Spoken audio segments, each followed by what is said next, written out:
Salam sejahtera untuk kita semua. Selamat malam Ibu Bapak, Saudara-saudara yang dikasihi Tuhan kita Yesus Kristus. Salam jumpa dalam acara atau program Night Call Departemen Pelkes GPIB. Bersama saya, Pendeta Henry Tamaela. Saya saat ini bertugas sebagai Ketua Majelis Jemaat di GPIB Ebenezer Palangkaraya. Ibu Bapak Saudara-saudara, sebelum kita membaca Alkitab dan merenungkan firman Tuhan, mari kita berdoa mohon bimbingan Roh Kudus. Bapa kami di surga, urapilah kami semua, baik hamba yang membawakan, merenungkan, dan umat-Mu yang mendengarkannya. Dengan Roh Kudus sehingga kami semua layak menjadi pendengar, pembicara, sekaligus juga menjadi pelaku firman Tuhan. Biarlah firman Tuhan ini menjadi dasar dan terang dalam langkah hidup kami. Dalam nama Yesus kami berdoa. Amin. Bapak, Ibu, Saudara-saudara, bacaan Alkitab kita pada hari ini terambil dari Hakim-Hakim pasal yang kedua, ayat 17-23 yang menyatakan demikian. Tetapi juga para hakim itu tidak mereka hiraukan, karena mereka berzinah dengan mengikuti Allah lain dan sujud menyembah kepadanya. Mereka segera menyimpang dari jalan yang ditempuh oleh nenek moyangnya yang mendengarkan perintah Tuhan. Mereka melakukan yang tidak patut. Setiap kali apabila Tuhan membangkitkan seorang hakim bagi mereka, maka Tuhan menyertai hakim itu dan menyelamatkan mereka dari tangan musuh mereka selama hakim itu hidup. Sebab Tuhan berbelas kasihan mendengar rintihan mereka karena orang-orang yang mendesak dan menindas mereka. Tetapi apabila hakim itu mati, kembalilah mereka berlaku jahat, lebih jahat dari nenek moyang mereka, dengan mengikuti Allah lain, beribadah kepadanya, dan sujud menyembah kepadanya. Dalam hal apapun mereka tidak berhenti dengan perbuatan dan kelakuan mereka yang tegar itu. Apabila murka Tuhan bangkit terhadap orang Israel, berfirmanlah Ia, karena bangsa ini melanggar perjanjian yang telah kuperintahkan kepada nenek moyang mereka dan tidak mendengarkan firman-Ku, maka aku pun tidak mau menghalau lagi dari depan mereka satu pun dari bangsa-bangsa yang ditinggalkan Yosua pada waktu matinya. Supaya dengan perantaraan bangsa-bangsa itu aku mencobai orang Israel, apakah mereka tetap hidup menurut jalan yang ditunjukkan Tuhan seperti yang dilakukan oleh nenek moyang mereka atau tidak. Demikianlah Tuhan membiarkan bangsa-bangsa itu tinggal dengan tidak segera menghalau mereka. Mereka tidak diserahkannya ke dalam tangan Yosua. Demikianlah firman Tuhan. Ibu, Bapak, Saudara-saudara yang dikasihi Tuhan kita Yesus Kristus. Bacaan kita pada malam ini menyampaikan pesan tentang ketidaktaatan yang mendorong Tuhan untuk menghukum bangsa Israel.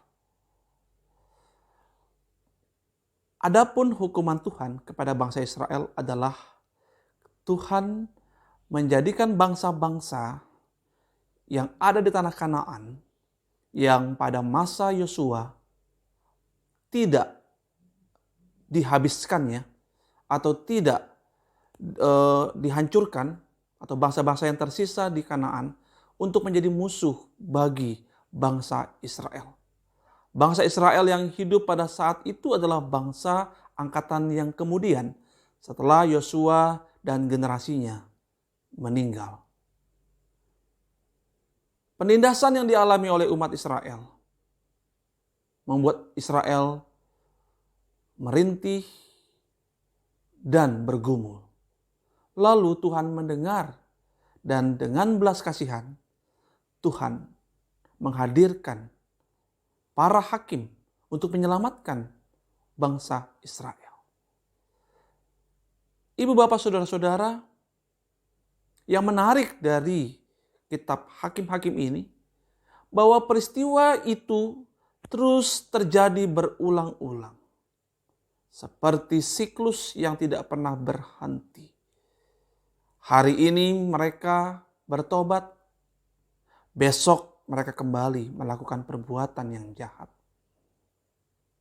Ketika mereka melakukan perbuatan jahat, Allah yang murka dan marah menghadirkan musuh-musuh yang menindas mereka.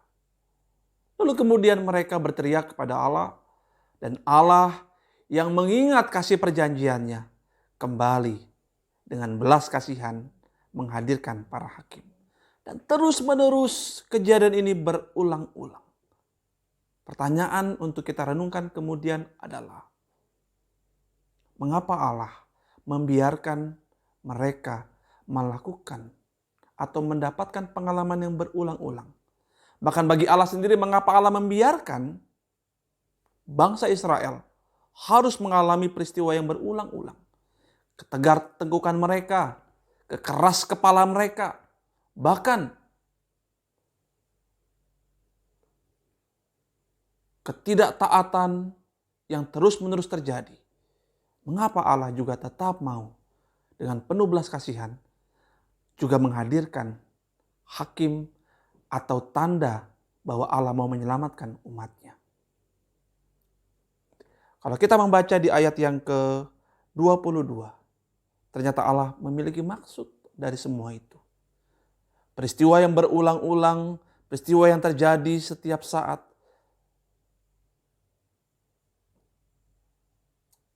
adalah sesuatu di mana Allah merencanakan hal yang baik buat bangsa Israel.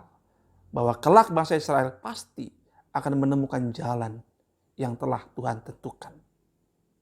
Kalau kita melihat di ayat yang ke-22, firman Tuhan berkata, supaya dengan perantaran bangsa-bangsa itu, aku mencobai orang Israel. Apakah mereka tetap hidup menurut jalan yang ditunjukkan Tuhan, seperti yang dilakukan oleh nenek moyang mereka, atau tidak. Ternyata Allah terus juga berulang-ulang melakukan tindakan kasih-Nya di tengah ketidaktaatan yang juga berulang-ulang, agar bangsa Israel punya kesempatan merubah hidupnya, merubah dirinya.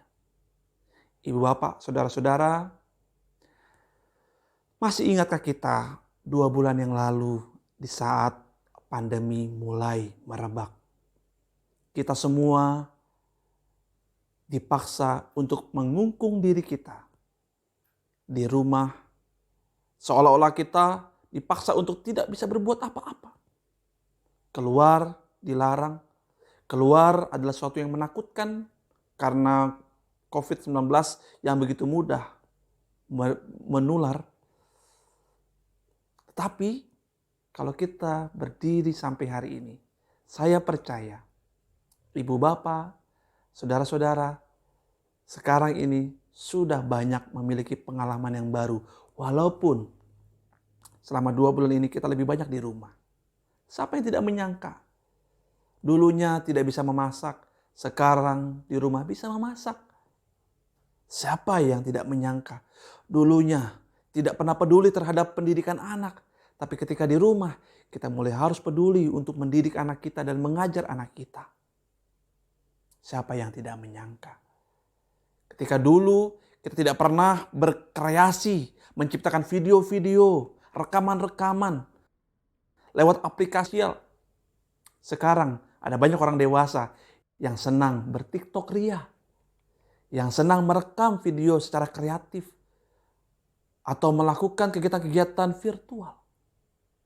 Bahkan gereja juga dituntut untuk mengalami perubahan.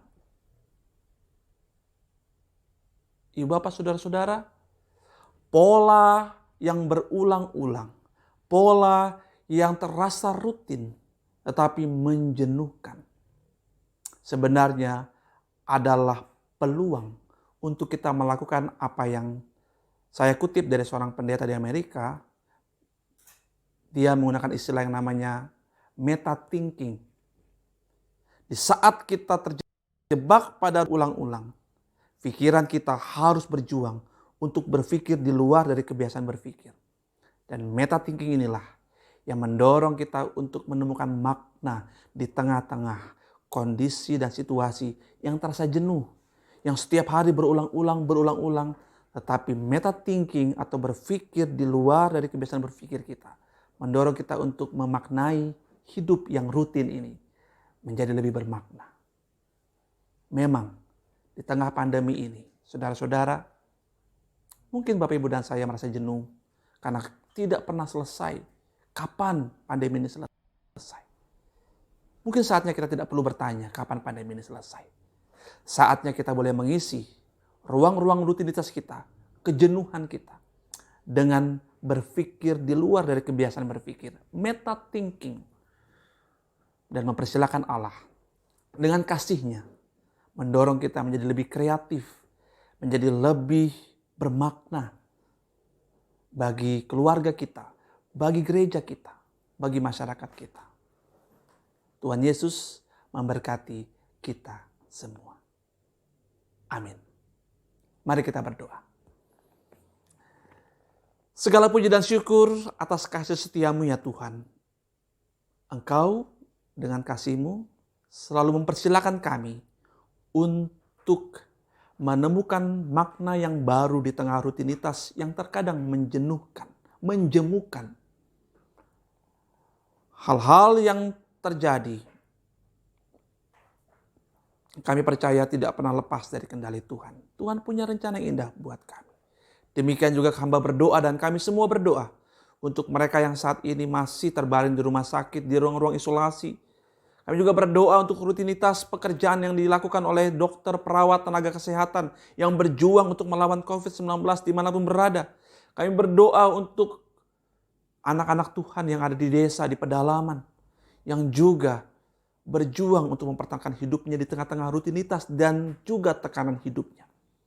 Tuhan, biarlah kuasa Tuhan, kasih Tuhan, mendorong siapapun mereka yang bergumul dan juga menderita untuk menemukan makna hidup yang baik, makna hidup bersama Tuhan, dan boleh menjadikan dirinya menjadi pribadi yang berguna, keluarga yang bermanfaat, dan gereja yang menghadirkan berkat. Kami berdoa buat GPIB, kami berdoa buat Departemen Pelkes, kami berdoa untuk pelayanan kami selanjutnya. Dengarlah doa kami ya Tuhan. Inilah permohonan kami, di dalam nama Tuhan Yesus kami berdoa. Amin. Selamat malam Ibu Bapak Saudara-saudara. Kiranya Tuhan memberkati kita dan kita menjadi berkat bagi sesama kita dimanapun kita berada. Shalom.